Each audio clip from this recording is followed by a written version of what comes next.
Балаға ұлан асыр туған күннің қызығы бар ма? Сәлем достар, сіздермен бірге ғажап әлем арнасы. Каналыма тіркеліп қоңырау белгісін басуды ұмытпаңыздар. Баланың туған күнін қалай тойлаған дұрыс? Бұл сұрақ қоғамымыздағы барлық ата-ананы бірдей толғандырмауы да мүмкін. Өйткені мән беріп қарай бермейтін мәселеміздің бірі. Алайда кез келген бала үшін туған күнін атап өтудің оның маңызы үлкен. Асылында баланың туған күнін лайықты деңгейде тойлау арқылы оның тәрбиесіне үлкен үлес қоса аламыз. Бала психологиясын ескерсек, олар отбасылық мерекелерді өте жақсы көреді.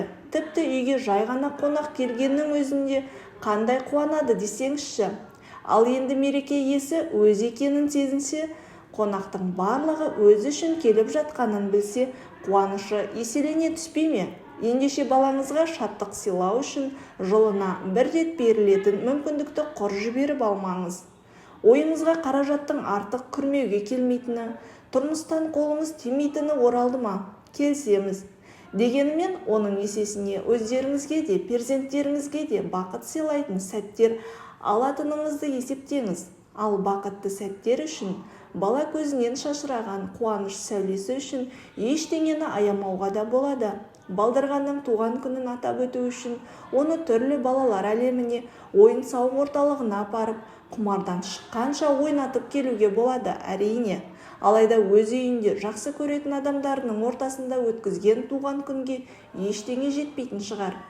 Осы тұста ескеретін бір нәрсе, баланың туған күніне өзінің қонақтарын шақыру. Ересектер арасында ұл қызының туған күніне өзінің сыныптастары, жора жолдастарын шақырып, баланың атаулы күні туралы мүлде ұмытып кету жиі кездеседі. Сондай-ақ бала бақшаға не мектепке торт пен тәтті сусындарды беріп жіберіп, сонда тәтті шай ұйымдастыруда туған күнді атап өтудің ең кең таралған әдісі. Бірақ бұл аталған жағдайлардың бәрінде дерлік туған күн мерекесі ішіп жеу мен жаттанды тілектер айтудың бәсекесіне айналып кететіні рас. Егер балаңыздың туған күнін үйде атап өтеміз деп шешсеңіз, оны қандай жағдайда қалай атап өтуге болатынын алдын ала ойластырып, бүге-шігесіне дейін жоспарлап алуыңыз қажет. Себебі ол жай ғана дастархан жайылып, қалжыңмен қағытып тілек айтылуымен шектелетін ересектердің әдеттегі бас қосуына қарағанда өзгешелеу болуға тиіс. Алдын ала дайындық жасауда төмендегі кеңестерді назарда ұстаңыз. Бала үшін ең керемет уақыт ол достарымен немесе туыстарымен өткізген уақыты. Сол себепті ең алдымен шақырылатын қонақтар тізіміне мән беріңіз. Онда тек балаңыздың достары мен жақын туыстары ғана болғаны дұрыс. Мәселен, 1 жас, 2 жасты тойлау үшін өзіңіздің дос-жарандарыңыз, басқа да таныстар шақырудың мәні жоқ. Отбасы мүшелерінің түгел болғаны жеткілікті. Ең бастысы, сәби жақындарының махаббатын сезініп, туыстық қатынастарын іштей түйсіне бастайды. Ал 3 жастан асқан баланың өмірінде достардың да өз орны болады. Сол себепті туған күн иесінің достарын шақыруды естен шығармаңыз. Біздің пікірімізше, баланың туған күнін атап өту үшін аста төк дастархан жайып әбігерге түсудің қажеті жоқ. Мұндайда отбасы мүшелері жақсы көретін тамақ түрлерімен шектелуге әбден болады.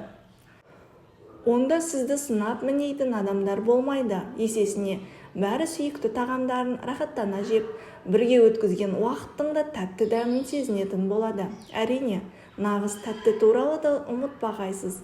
Балалардың басым көпшілігі тәтті тағамдарды жақсы көретінін өзіңіз де жақсы білесіз ғой. Тамақ турасында тағы бір айта кетеріміз, ұсынған асыңыздың балаларға қызықты, көз тартатындай етіп әсемдесеңіз қатып кетеді. Сыйлық мәселесі де ойлануға тұрарлық жайттардың қатарында. Кейде баланы ол әлі ештеме білмейді деп немесе онсыз да соған арнап үлкен дастархан жайып шығындалып жатырмыз деп сыйлықсыз қалдырып жатамыз.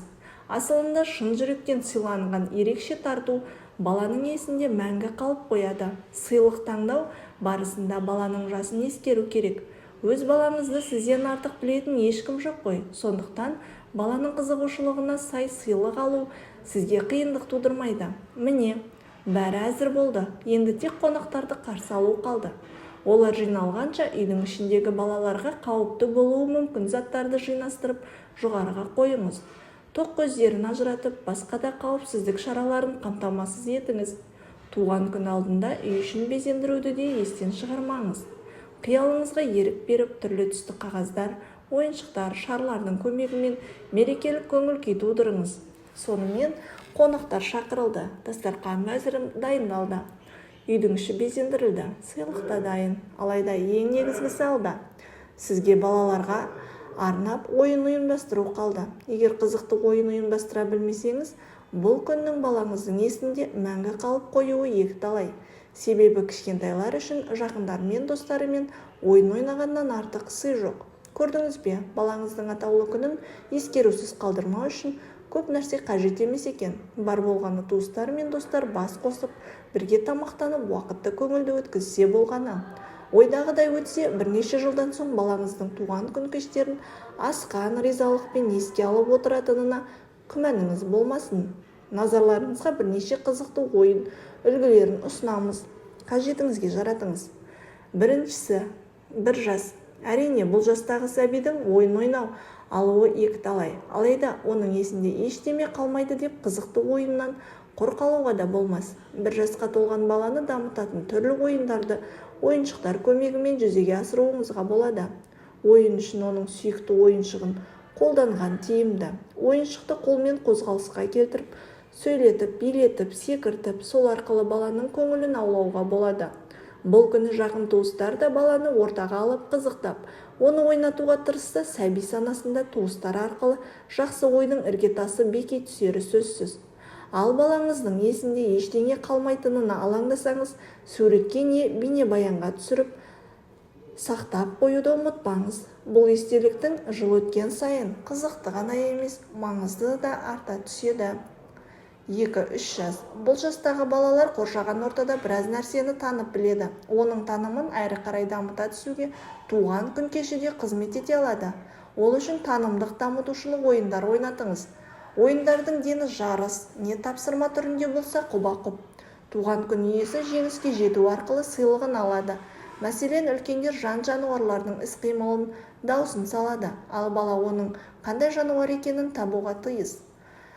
Ойын үшін балақайдың киімдерінде қолдануға болады. Айталық, бір қорапқа оның шұлығы, қолғабы секілділердің бір сыңарын салып, келесі қораптан екінші сыңарын табуын тапсыруға болады.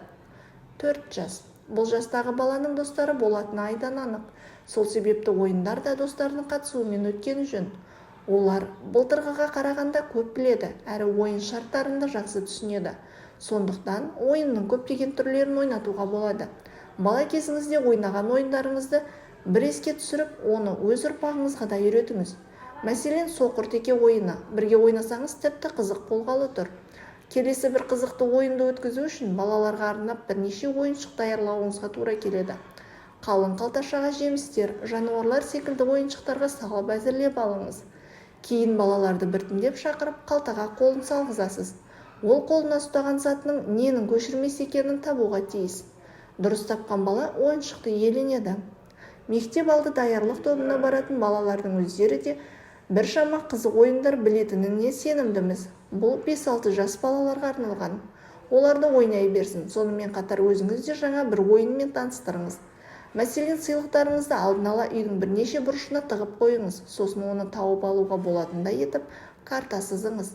Әлбетте, ол балаларға түсінікті болатын белгілермен белгіленуі керек. Балалар қазына жасырылған жерлерді тауып алғанда, ол жерден туған күн иесіне арналған сыйлықтарға, балаларға арналған тәттілер, ойыншықтар секілді мол қазынаға кенелетіндей болсын. Бұл ғана емес, өз қиялыңыздан неше түрлі етіп қызықты ойындар туғызуыңызға әбден болады. Тек ол балаға ғана қызықты емес, пайдалы да болсын. Бастысы, есте қаларлықтай болсын.